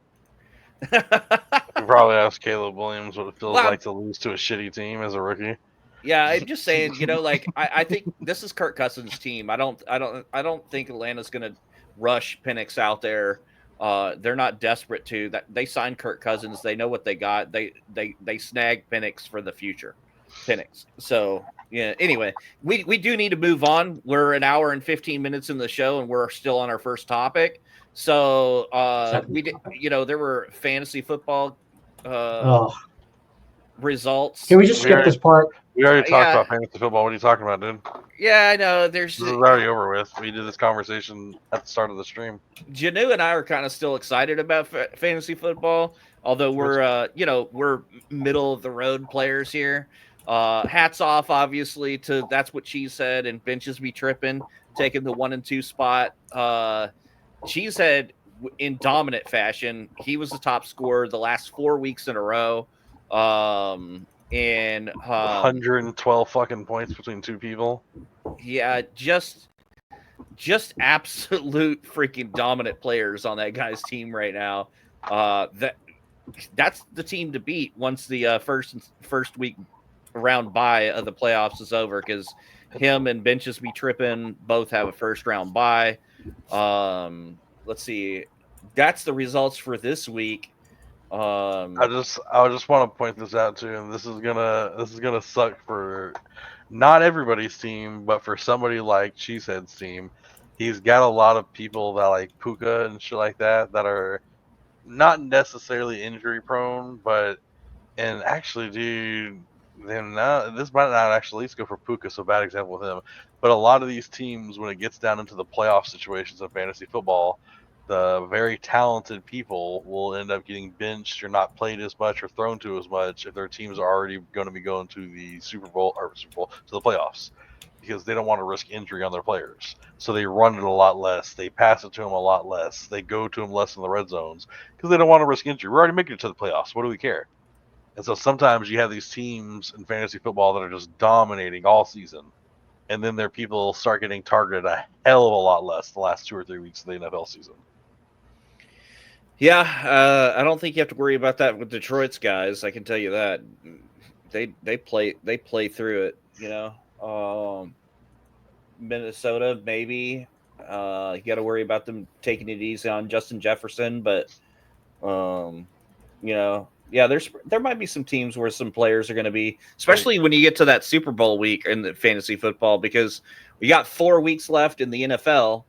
15, 16, 17, 18. Yeah, it's 4 weeks left in the NFL. And it, like, for example, our league, we got 3 weeks of playoffs. Mm-hmm. So that Super Bowl week, you could have some players that you're really depending on that might play a quarter or two and be big. Like the Detroit Lions, man, right? Okay, so yeah, they have a powerhouse offense, but their entire offense seems to be built around the running game right now. So do you really think the last week of the NFL, second to last week of the NFL, when they're already guaranteed a playoff spot, they're going to be dropping 20 rushes on Montgomery, 20 rushes on Jahmyr Gibbs, 100+ rushing yards, 2 touchdowns? Probably not. I don't know. A lot lighter of a load. That's the one team that I think is the opposite. They they're going to keep their players fresh and in the zone. You know what I mean? Like Dan Campbell's crazy. But Dan Campbell is crazy. Imagine if Dan Campbell doesn't learn his lesson from all the times that he has done shit like that, and one of them ends up getting injured, and then he goes into the playoffs first week and loses. Jahmyr Gibbs snaps his ankle or something on like a 4th quarter run. Next thing you know, the Bears ain't looking so strong anymore. This is how our league ended up finishing up the regular season. Of course, these are not the final placement, because we still have the playoffs. We got two brackets. We got the championship bracket, and then for everybody not in the championship bracket, there is a toilet bowl to be played. And I got some special merch I'll be making up for the winner of the toilet bowl championship. And then so what do we got? We almost, man. I was rooting for you, Navy, because I wanted to see our entire division in the playoffs, because that almost happened. I want my money back, dude. Okay, I hate it here. She said $75 for each player that he was supposed to put on his bench. And here he was, full team starting, nobody benched. Yeah.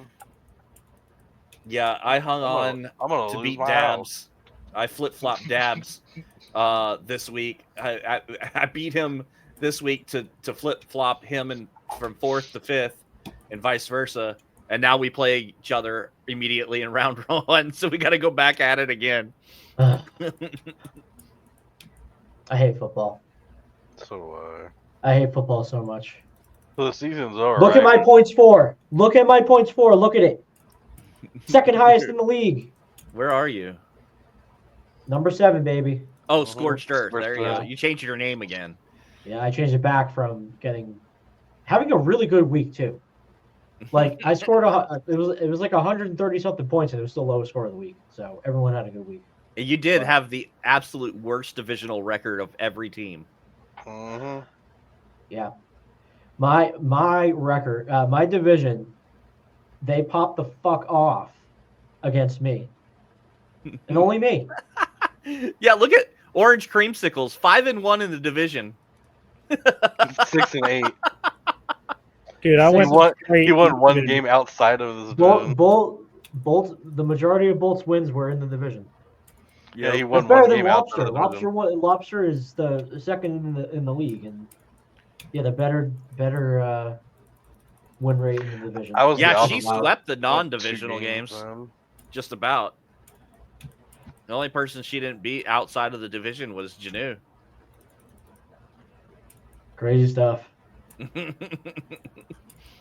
It's a lot of fun, though. I mean, hey, would you rather have, fought for that chance, fought for it, and just barely missed it? Or would you rather be Q-Swin, who was in 3rd place and went on a 5-game losing streak all the way to last place? At this point, what is it like? It doesn't matter. I missed the playoffs. I would actually rather be Q because I would get a better draft pick. Because that's what happened to me last year. Oh wait, he went back to last. Does Dabs have yeah Q's pick again? Did I remember that correctly, or is? Oh, I don't know. I think I have his pick. Damn. I have 2 first rounds. And yeah, 2 as someone who third didn't trade a single pick this year, I would have absolutely loved to be last place at this point. If I'm not going to make the playoffs, I'd rather be last. I'd rather get first overall pick. Now I'm stuck in the fucking middle. 7. That sucks. I have a feeling I'm gonna have. I got so many freaking people on IR right now.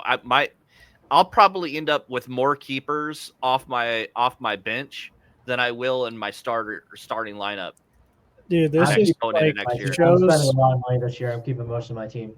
This shows how much like one game makes a difference on the entire season, because look how close everybody is. And there was one game this season I lost by 1 point, like 1 whole point. That could have been the difference between me making the playoffs and me not making it. You know what I'm saying? It's how much of a difference it is. So in this league specifically, in a row, it happened to me.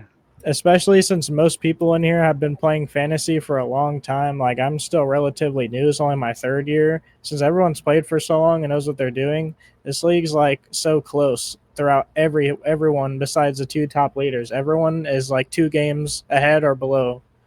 It's kind of crazy. Some won. Yeah, we didn't have last year. Q was what, 2 and 14 or 2 and 12 or whatever it was. Yeah, 2 and 12, I guess. So last year I was 1 game off. I came in 5th place. I was 1 game off. If I had won 1 more game, I would have made it to the playoffs. And then we changed it to 6 places this time. And if I had won 1 more game and I was instead 7-7 right now, I would have had more points overall scored than Ethan, and I would have been 6th place, and I would have made it to the playoffs. Should have kissed that trophy a little bit harder. Yep. It's like, dude, this is literally, I won the freaking championship. Then the next season, I was 1 rank away from making it into the playoffs, and I scored more points every week than anybody. So I would have won. And then this season now, I am 1 win away from making it to the playoffs. And I swear to God, if I make more points every single week than anybody else in the league, and I would have won the championship again had I made it to the playoffs, I'm going to sell every person on my team for cash. For cash. For cash prizes. Well, that's fantasy football for you. That's how fantasy football go. Yep, I had AJ out the entire beginning of the season, you know what I'm saying? I had Neighbors out for like 4 or 5 weeks as he was doing good. You know what I'm saying? Like CJ Stroud, hit the shitter. Last year, I had Kyron Williams out the entire season. He was only played for like 4 weeks. Like, I'm just happy to make it in and have my team healthy and ready to go. Like, yeah, I had to drop some people and trade to make it full, but my team is healthy. I don't got no injuries, so it is what it is, bro. I paid you- $10 extra to keep Tua. That's where it all started going wrong. I got Tua going on for me right now. Tua's my starter right now. You got and you play your division partner in the first round of the playoffs too. You guys, how even is that? You're both 7-7, and you both went 3-3 in the division. Yep. Like, you guys are perfect 500. They're also only 60 points difference in points scored. Yeah, you guys were right there. Look at point against though. Yeah, Look at the difference in that shit. yeah, a lot more scored against you. Yeah, who had the most points against?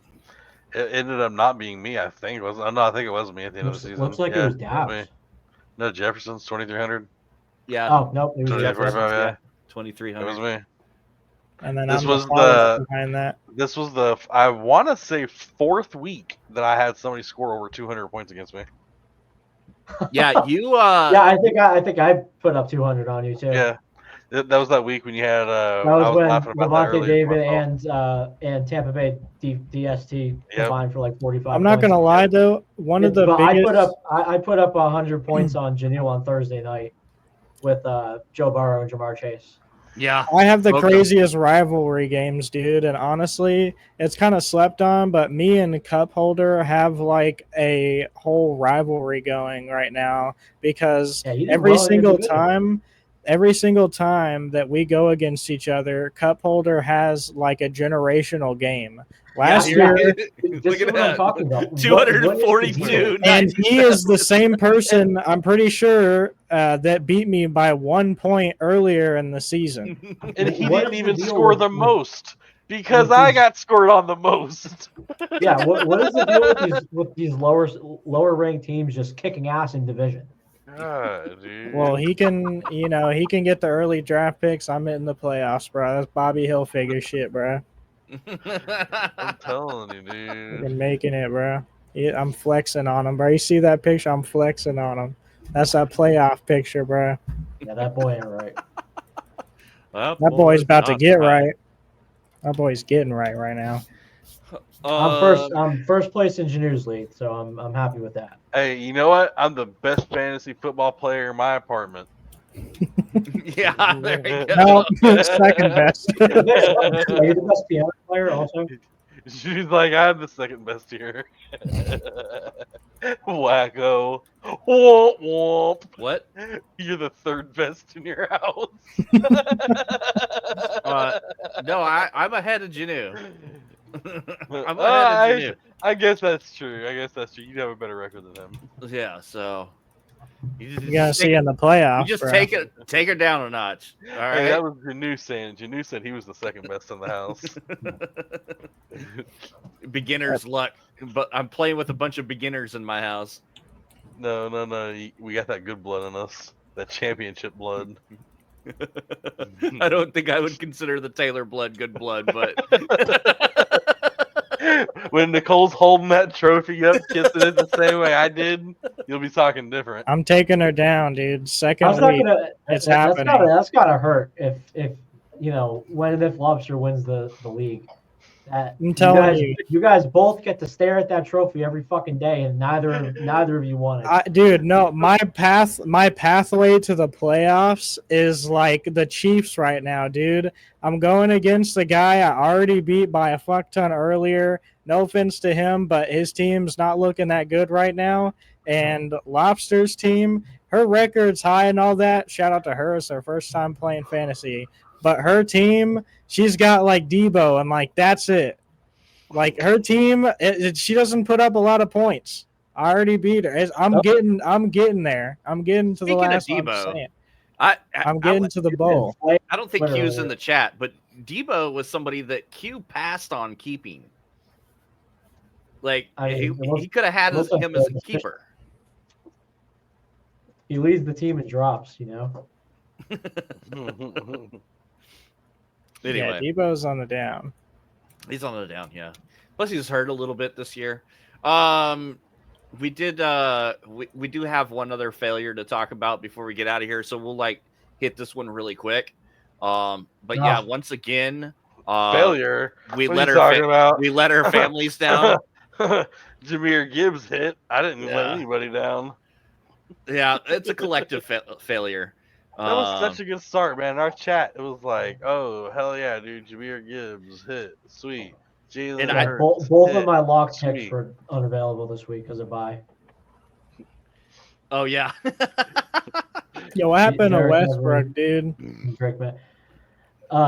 Fucking the Titans are awful. That's what happened. Yeah. Good answer. Again, I blame Dabs. It's his team. Yeah, right. I blame Trevor Lawrence.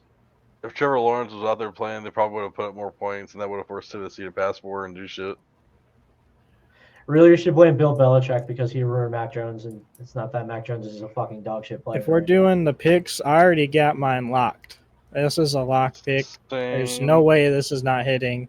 I'm okay, taking. I just want to say this real quick before we start throwing out picks.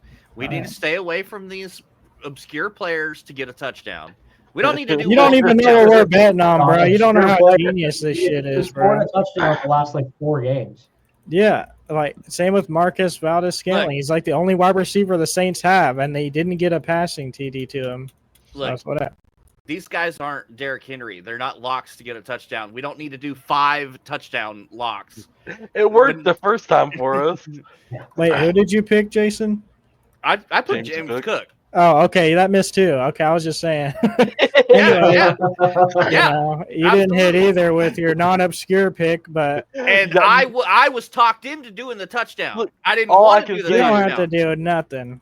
All I can say is why none of y'all, if we were looking for lock touchdowns, I only took Jameer Gibbs. There's still a half to that lock.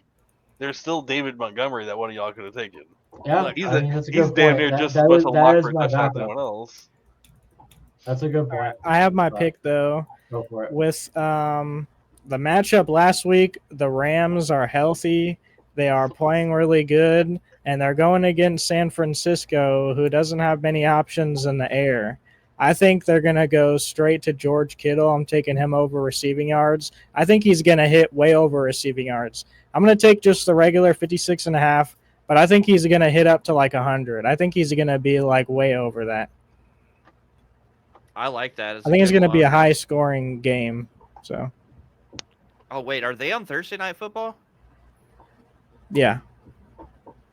So Kittle over. What did you say? 56.5. Yeah.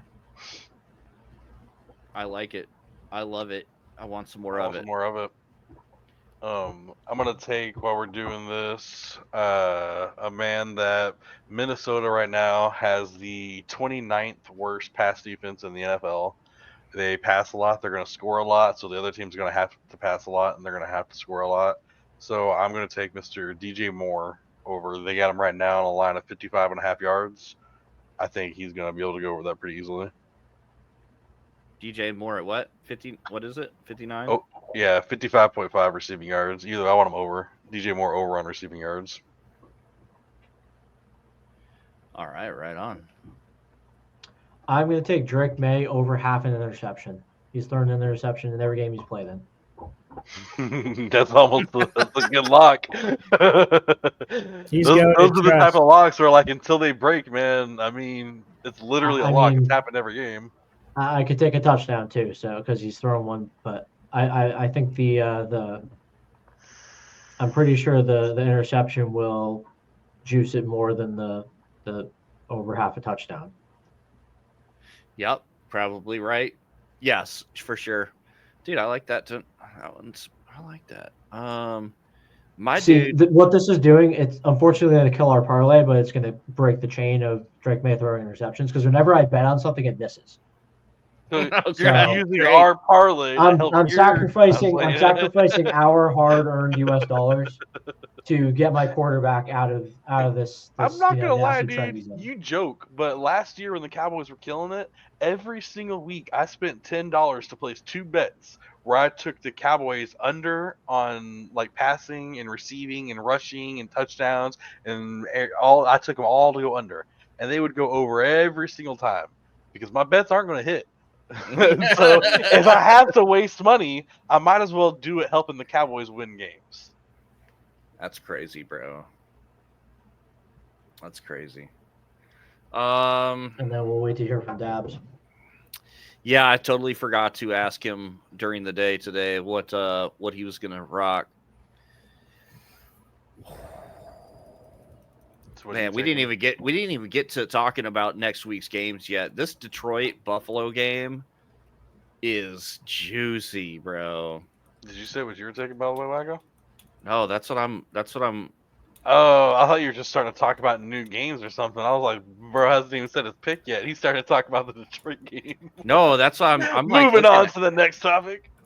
No, I'm like looking at this game and I don't even know how it's gonna go. This is gonna be an interesting game. I think it's the two best teams in the NFL right now is Buffalo and Detroit. This very well could be a Super Bowl preview.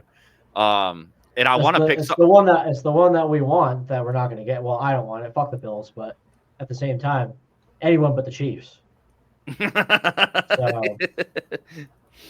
I don't think Seven's still in the chat, but fuck the Bills, bro. It's got to be the Lions this year, dude. I just got to be the Lions. They have to make it. I think anyway. Sponsored by Eminem. Any way you cut it, Josh Allen is a beast, and he's throwing the hell out of the ball. In this game, I very well could see this game being just an absolute dogfight shootout. I'll take Josh Allen over on the passing yards.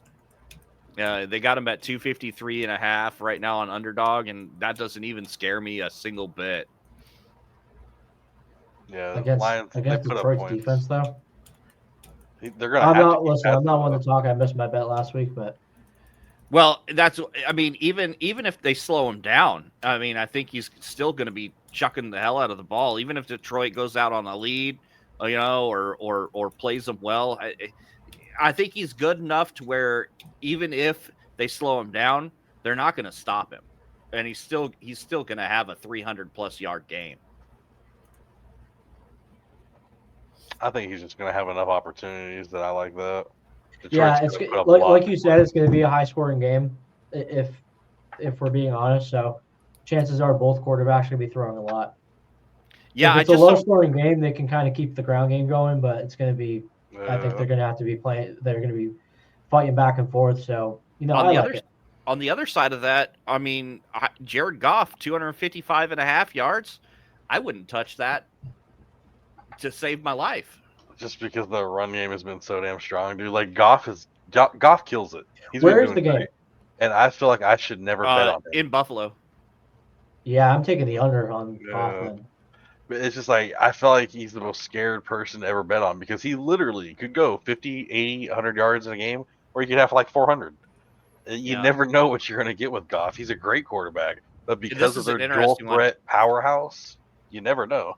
I'll definitely check the weather before I lock this one in too, because if it ends up being a bad weather game, I don't want to take passing anything in that game. If it ends up being a snow fest like that last one, dude, take Josh Allen over on rushing yards. Yeah, they'll probably have 20 yards on rushing. We were worried about Detroit playing in the snow because, like I said at the start, one of my first appearances on the podcast this season.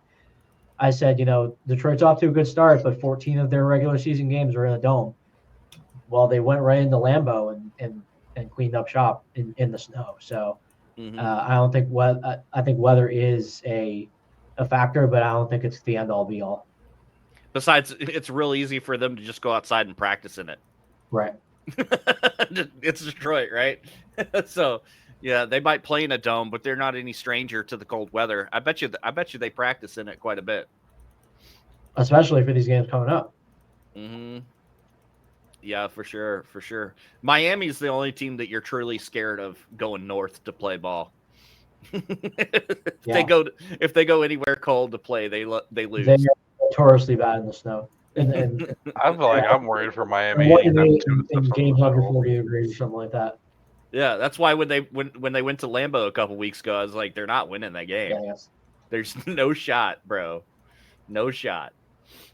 Yeah, so let's quickly, and we'll get out of here. Let's we do have next week's game coming up.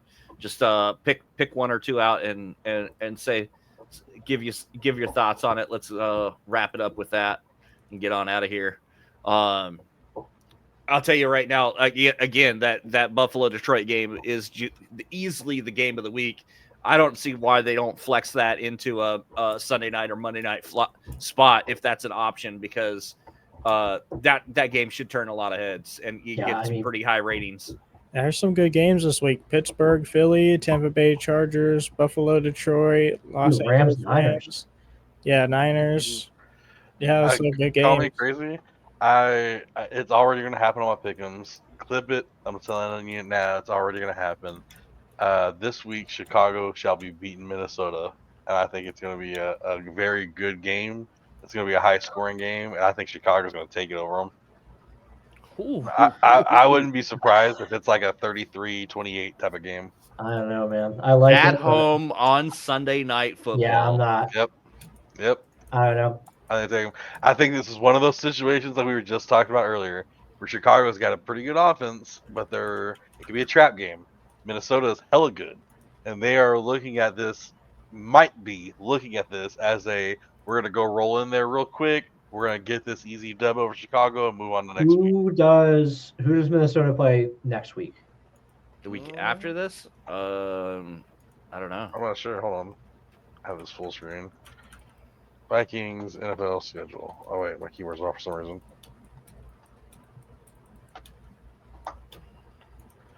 Let's see. They play against the Bears, the Seahawks, the Packers, then the Lions. Yeah, they're not overlooking the Bears for the Seahawks, so I don't know, man. I'll take your word for it, but I'm not. I think it's a Monday night game, by the way, guys. It's a dual Monday night game, so it's not a Sunday night game. They'll be playing Monday night football. Right. All eyes on them, baby. Well, not two Monday night games, but they'll have half the world's eyes on them because there's 2 Monday night games this week. Oh, okay. So the Green Bay Seattle game is actually the Sunday night game. Well, in there, I thought there was 2 Monday night football games this week.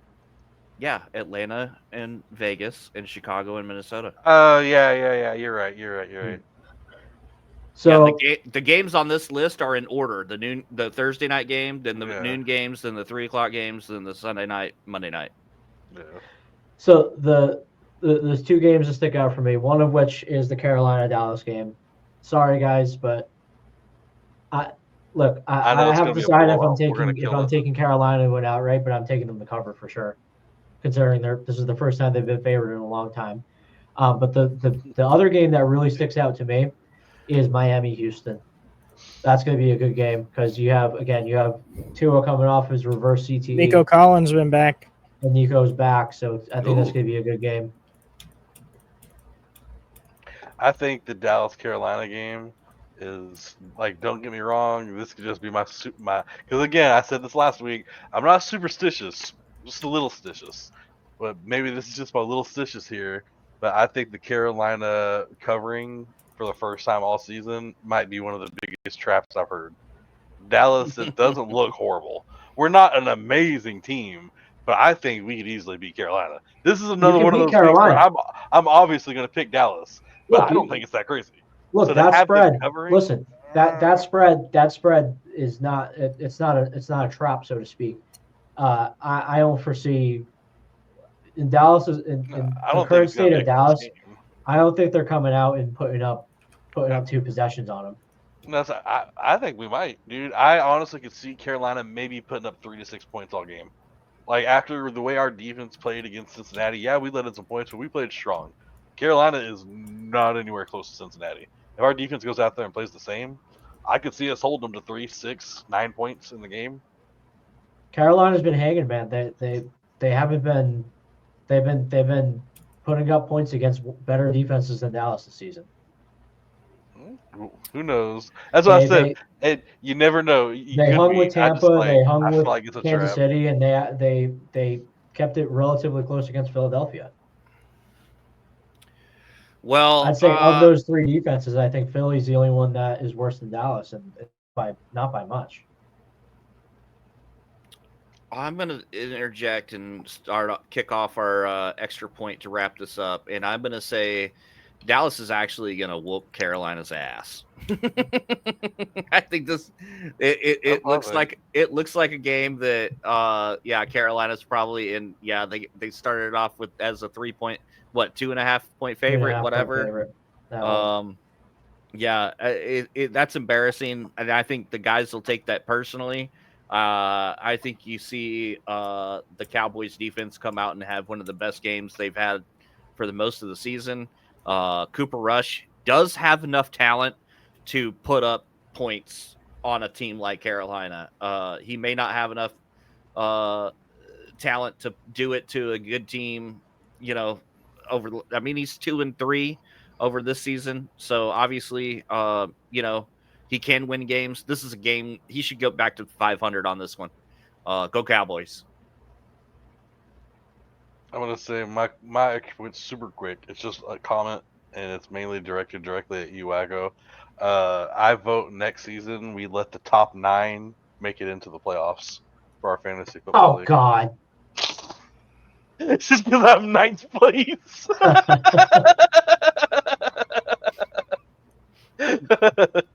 I'm going to downvote that comment. Last season I was 5th, and we only let in 4, and we bumped that up to 6. Happened to me. I was 6th. I think I was. And we're I think letting I, in 6. I think I was third in points for.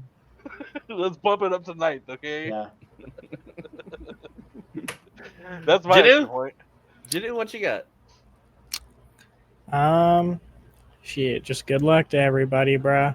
I'm going cutthroat next couple weeks, man. It's all playoff time, man. If I win and I make it, I'm coming with a surprise for the podcast, and it's gonna be funny. I'm not gonna tell y'all what it is. It'll be a surprise, but it's gonna be funny as hell if I win. He's gonna shave his head, all of his long hair, but he's gonna leave THF long. Definitely not that answer. That's my gut. It's the opposite of what he was thinking about. That ain't enough money in the pot for me to do all that. Maybe if it were like, more, a bit more. Yeah, not for that. No. You can do that. Channel point redemption, like a community challenge. Get enough channel points throughout the podcast that we shave THF in the side of the head. Listen, man, I got the big goal going on right now. My podcast is shave my head straight down the center, left side or right side. I was gonna let them choose, and I'll leave half of it long and half of it short for about a good week. Face cam stream every day. Hey man, if I get enough from a THF person that wants me to do it, I'll shave THF on the top of my head right here. Good luck displaying that at work. Just walking around. Jokes on you. Yeah, that's my initials. Oh, jeez. All right, boys. Let's get on out of here. Is there somebody we want to send off a raid to? I haven't been looking.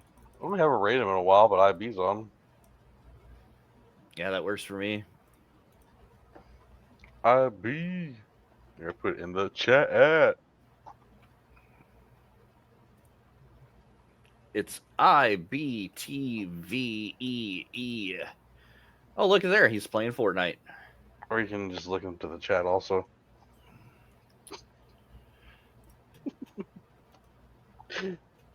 I started El Laredo. I do have my raid started as well. Ladies and gentlemen, yes, thank you so much for being here for the THF Extra Point. Don't forget to look for it on YouTube tomorrow. Hit the like and drop us a comment. Help us grow the show. And don't forget about our community Christmas giveaway that we got coming up on the 19th. Make sure to drop by all our live streams from here until now to get your entries into the giveaway. And guys, we will see y'all next time. I'm going to go ahead and rate them.